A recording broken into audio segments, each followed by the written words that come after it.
It all began on a cold morning outside a small-town post office.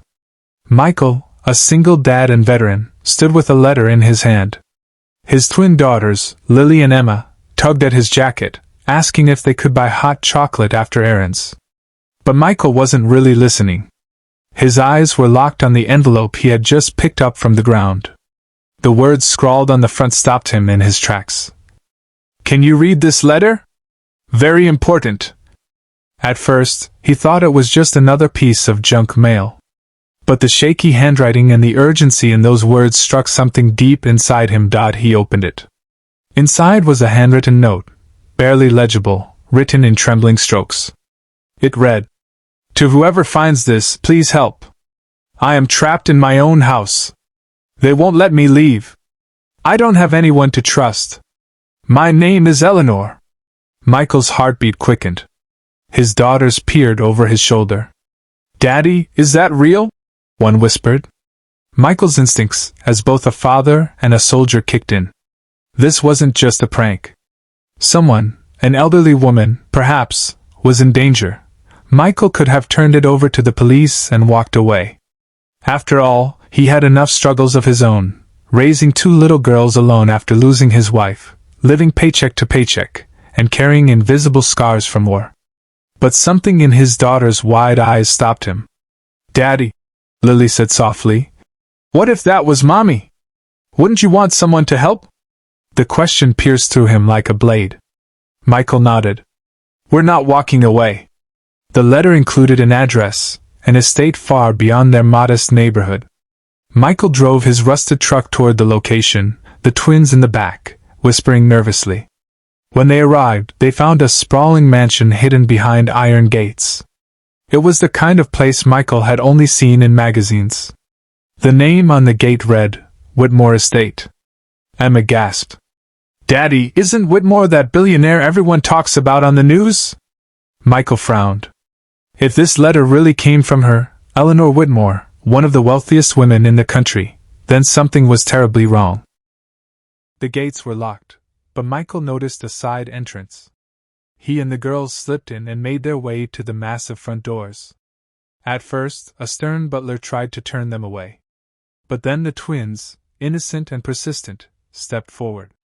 "Sir," Emma said, clutching the letter, "we found this on the ground. It says someone inside needs help." The butler's eyes flickered with panic before he quickly tried to snatch the letter. But Michael's military reflexes kicked in. He held the man's wrist firm. "Not so fast," Michael said. "Where's Eleanor Whitmore?" Moments later, Michael and the twins were rushed inside, past gilded halls and marble floors.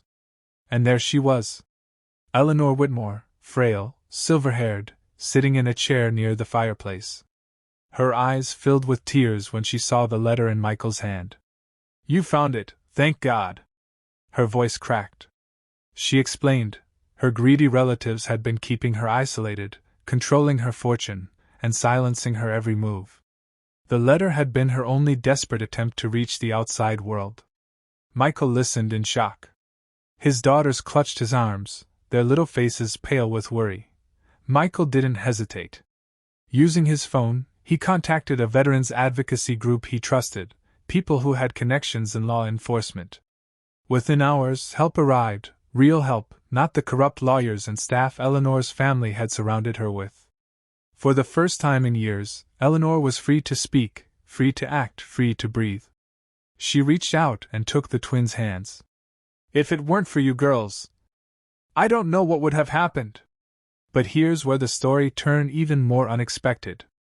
Days later, Michael received a call. Eleanor Whitmore wanted to see him and the girls again. When they returned to the mansion, she looked healthier, stronger, her voice steady. "I've had everything money can buy," she told Michael.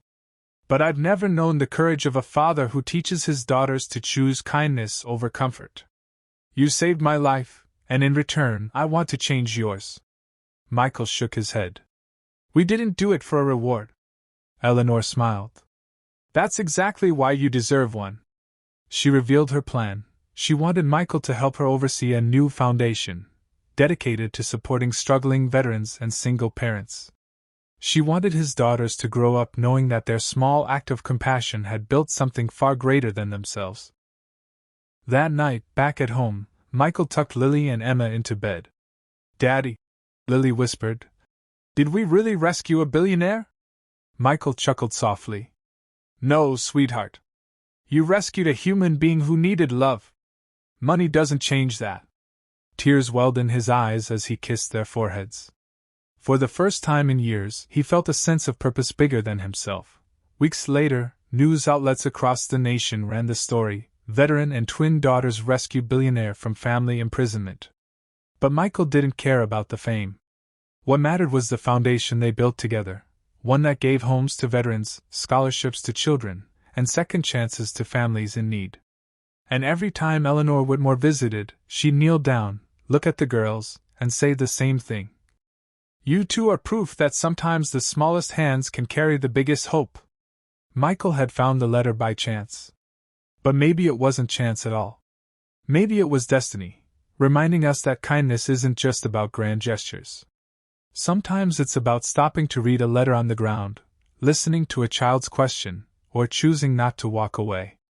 Because in the end, one act of compassion can rescue a stranger, rebuild a life, and even rewrite the story of a billionaire.